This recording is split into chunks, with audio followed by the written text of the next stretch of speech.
Aloha, y'all. How the hell are you? If this is your first time here, thanks for stopping by.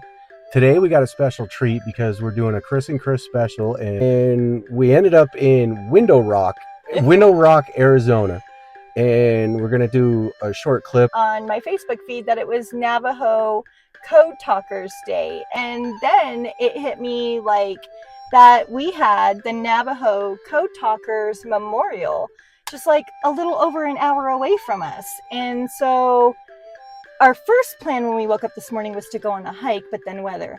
So now our plan is to come here, which we're here. And then we were going to take a hike, but now we're not going to take a hike. Now we're going to go here.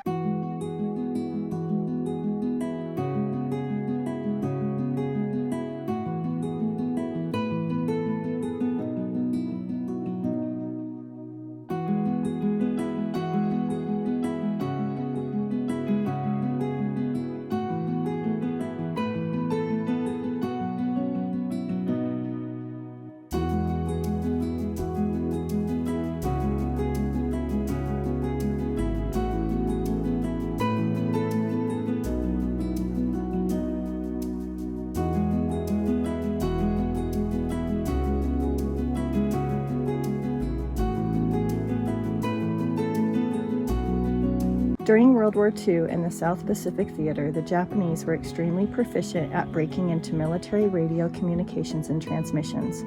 Thus, they were able to decipher U.S. military codes. The U.S. Armed Forces needed to find a secure method of communication if they were to have any chance of defeating a clever and intelligent foe. To counter the cleverness of the Japanese cryptographers, 29 Navajo Marines were recruited to devise a secret military code using their native language. By war's end, there were over 400 Navajo Marines serving as code talkers, and the code vocabulary had doubled. So successful was this innovative code that the Marine Corps commanders credited it with saving the lives of countless American Marines and soldiers. It enabled their successful engagements throughout the Pacific Theater, which included the battles of Guadalcanal, Wake Island, Tarawa, Saipan, Guam, Midway, Iwo Jima, and Okinawa. The code paved the way to early victory for the Allied forces in the South Pacific.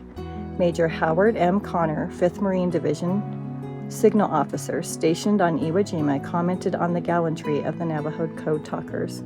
Were it not for the Navajos, the Marines would not have taken Iwo Jima. Far from their homes, these brave young Navajo Marines served our nation with honor and dignity. The tale of their exploits remained a closely guarded secret for decades in the event that the Navajo code talkers were unique talents would be needed again. In 1968, the Navajo code was finally declassified.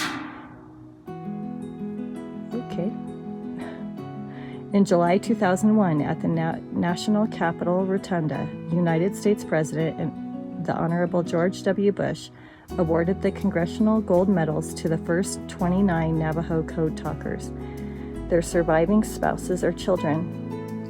In November of 2001, at the Navajo Nation capital of Window Rock, Arizona, the Congressional Silver Medals were awarded to the rest of the Navajo code talkers, their surviving spouses or children. Sadly, many of the Navajo code talkers have passed on, never knowing the honor a great nation has bestowed upon them. The Navajo code talkers will never be forgotten, and I'm not going to try and butcher that last part, but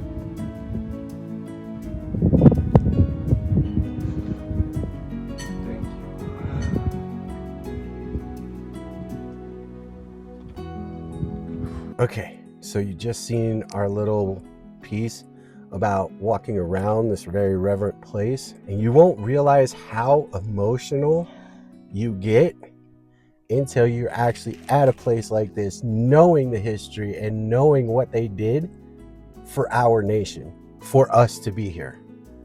It truly was the greatest generation ever, and my hat's off to you. In remembrance of our warriors who made the ultimate sacrifice and or missing in action, they will never be forgotten, and to us they will always be young in our thoughts.